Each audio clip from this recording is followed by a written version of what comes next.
अगर आप true crime stories के फैन हैं, अगर आपको ट्विस्टिंग और दिमाग हिला देने वाले क्राइम सुनने में मजेदार लगते हैं, तो आपके लिए मेरे पास एक छोटा सा सवाल है।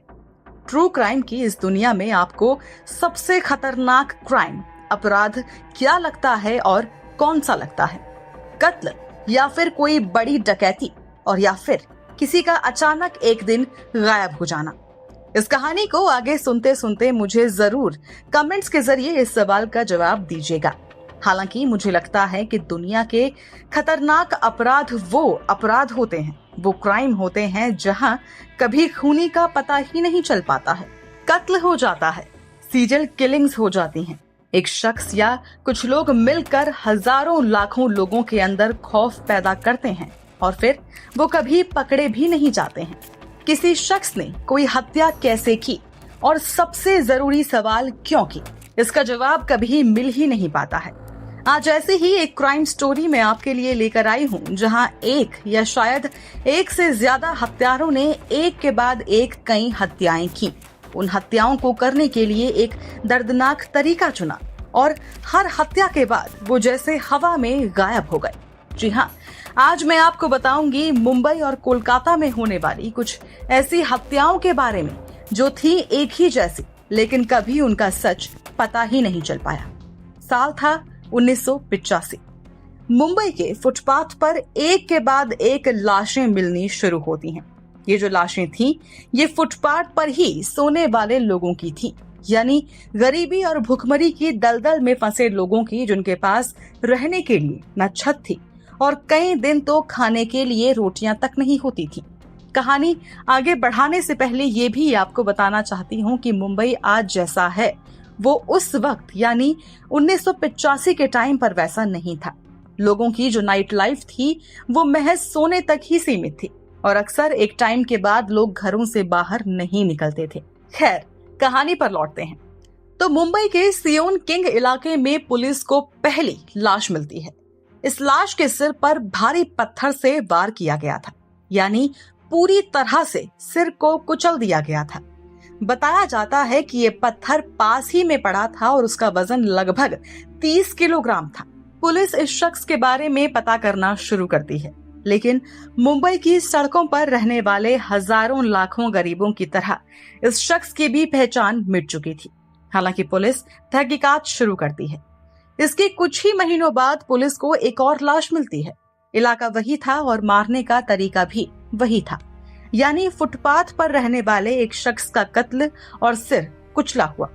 लेकिन पुलिस पिछली और इस हत्या के बीच कोई कनेक्शन के बारे में शायद सोच ही नहीं रही थी और दोनों केस को अलग अलग तरह से डील कर रही थी, मामले में छानबीन कर रही थी। फिर कुछ महीनों में तीसरी लाश मिलती है, बिल्कुल उन्हीं सर्कमस्टांसेस में। अगले कुछ महीनों में पुलिस को 3 और लाशें मिलती हैं। सबके साथ एक ही जैसा सलूक किया गया था। अब ये लाशें जहां जहां मिल रही थी वो इलाके कुछ कुछ दूरी पर थे, यानी कि थोड़ा थोड़ा डिस्टेंस, थोड़ा थोड़ा गैप इन लाशों के बीच में था। तो ऐसे में पुलिस जुरिस्डिक्शन भी बदल चुकी थी, यानी अलग अलग थानों की पुलिस मिलकर इन अलग अलग मामलों की जांच, इन्वेस्टिगेशन कर रही थी। लेकिन छठी लाश मिलते मिलते एक पुलिस ऑफिसर ने इस पैटर्न को पहचाना। ये जो भी हत्यारा था या फिर जो भी ग्रुप था, ये फुटपाथ पर सोने वाले लोगों को निशाना बना रहा था। अब क्योंकि भारी पत्थर से ये शख्स वार करता था, तो यानी ये कातिल काफी स्ट्रॉन्ग भी था। तो पुलिस के पास एक पैटर्न था, लेकिन ना तो इन लाशों की पहचान हो पा रही थी और ना ही इन लाशों को क्लेम करने के लिए कोई भी शख्स थाने पहुंच रहा था।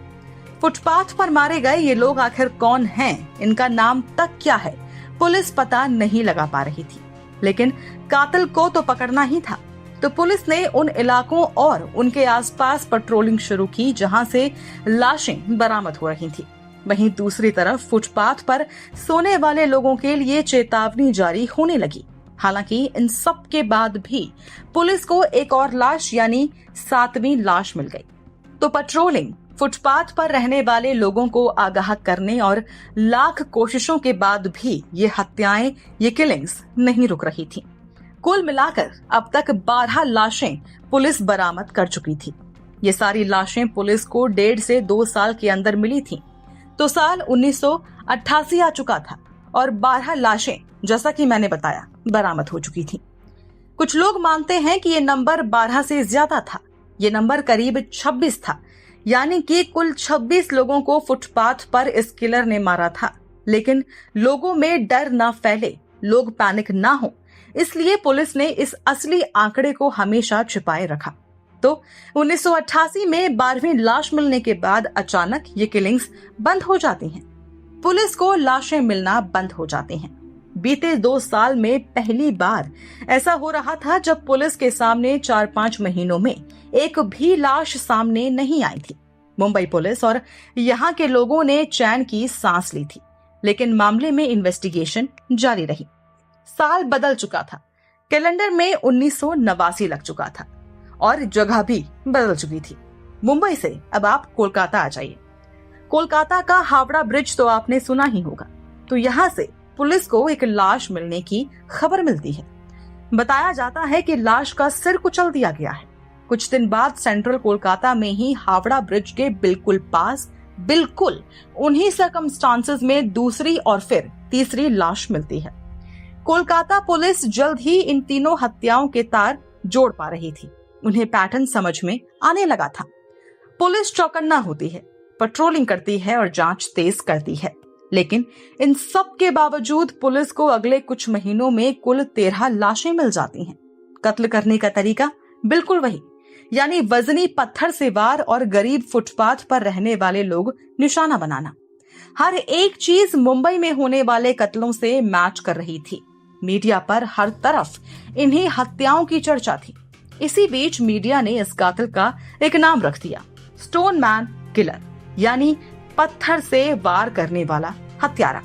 तो सेंट्रल कोलकाता हर कुछ महीने में खून से लथपथ हो रहा था। पुलिस को कहीं से कोई लीड नहीं मिल रही थी। तो इसके बाद कोलकाता पुलिस ने अपने इतिहास का सबसे बड़ा सर्च ऑपरेशन चलाया। हर एक फुटपाथ पर नजर रखी गई थी। कई 100 लोगों को हिरासत में लेकर पूछताछ की गई थी। जिस शख्स पर हल्का सा भी शक जाता उसकी बारीकी से जांच होती, उससे बारीकी से पूछताछ होती। इन सब में सबसे अजीब और डरावने वाली कई चीजें थी। जैसे मुंबई और कोलकाता की ये सारी जो हत्याएं हुई थीं, इनमें एक भी चश्मदीद नहीं था, एक भी गवाह नहीं था। किसी ने इन कत्लों को होते हुए नहीं देखा था। मौकाए वारदात से भी किसी तरह का कोई सबूत, कोई डीएनए बरामद नहीं हो रहा था। यही वजह रही कि लाख कोशिशों के बाद पहले मुंबई पुलिस और फिर कोलकाता पुलिस इस स्टोन मैन किलर का कुछ भी पता नहीं लगा पाई। और फिर 1990 आते आते कोलकाता में भी ये किलिंग्स बंद हो गईं। कुछ टाइम बाद मुंबई और कोलकाता पुलिस ने जॉइंट इन्वेस्टिगेशन भी की, लेकिन कुछ खास सुराग या सबूत निकल कर नहीं आ पाया।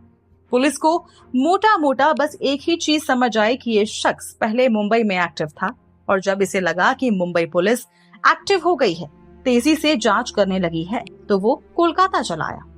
यहाँ भी कुछ कत्ल करने के बाद और कोलकाता पुलिस के सर्च ऑपरेशन चलाए जाने के बाद वो एक बार फिर शांत हो गया। हो सकता है कि वो मुंबई लौट गया हो, या फिर कोलकाता में ही रुक गया हो, या फिर वो शायद कहीं और ही चला गया हो। बताया जाता है कि पुलिस ने इस मामले में क्रिमिनोलॉजिस्ट और मेंटल एक्सपर्ट से भी बात की। इन लोगों का मानना था कि इस केस में ये जो कोई भी किलर था, ये कोई साइको मालूम होता है, जिसे कत्ल करने में, इस तरह से किसी लाश को देखने में मजा आता होगा। कुछ तो मेंटल सेटिस्फैक्शन उसे इन हत्याओं को करके मिल ही रहा होगा, जिस कारण उसने एक के बाद एक 2 शहरों में करीब 25-26 हत्याएं कर डाली। अगले कई सालों तक दोनों शहरों में इस मामले की इन्वेस्टिगेशन चलती रही, लेकिन सब कुछ डेड एंड था। दोनों शहरों के लोगों ने, वहां की पुलिस ने चैन की सांस जरूर ले ली थी, लेकिन इस कातिल का कभी पता नहीं चल पाया। मतलब आप समझिए कि एक शख्स, या अगर मान लें कि कुछ लोग मिलकर अगर ये कत्ल कर रहे थे, इन हत्याओं को अंजाम दे रहे थे, तो उन्होंने इन किलिंग्स को रात के अंधेरे में अंजाम दिया। किसी तरह का शायद कोई मानसिक सुख लिया और फिर चुपचाप घर चले गए और सो गए। अगले दिन उठे और लोगों की भीड़ में गायब हो गए। बिल्कुल आम लोगों की तरह जीवन बिताने लगे और फिर एक रात किसी का कत्ल किया और फिर एक दिन बिल्कुल नॉर्मल हो गए। मुंबई कोलकाता पुलिस और वहां के लोगों के पास रह गए तो सिर्फ कुछ सवाल, ऐसे सवाल जिनके जवाब कभी मिलेंगे या फिर नहीं, पता नहीं। तो ये थी मुंबई और कोलकाता की स्टोन किलिंग्स की दास्तां, जिन्होंने लोगों की नींदें उड़ा दी थी, जिनके डर के कारण फुटपाथ पर रहने वाले लोग सोने से, खासकर अकेले सोने से डरने लगे थे। वैसे आप इस केस को लेकर क्या कहेंगे कि आपको ये परफेक्ट क्राइम लगता है, या फिर आपको लगता है कि दोनों स्टेट्स की पुलिस की तरफ से ही कोई कमी रह गई थी, इन्वेस्टिगेशन में कुछ ना कुछ छूट गया था? जरूर शेयर कीजिए हमसे अपने व्यूज अपने कमेंट्स के थ्रू, और सब्सक्राइब करना बिल्कुल न भूलें हमारा चैनल डार्क टेल्स, जहां हम आए दिन आपके लिए लेकर आते हैं कुछ खास तो कुछ बेहद खौफनाक क्राइम स्टोरीज।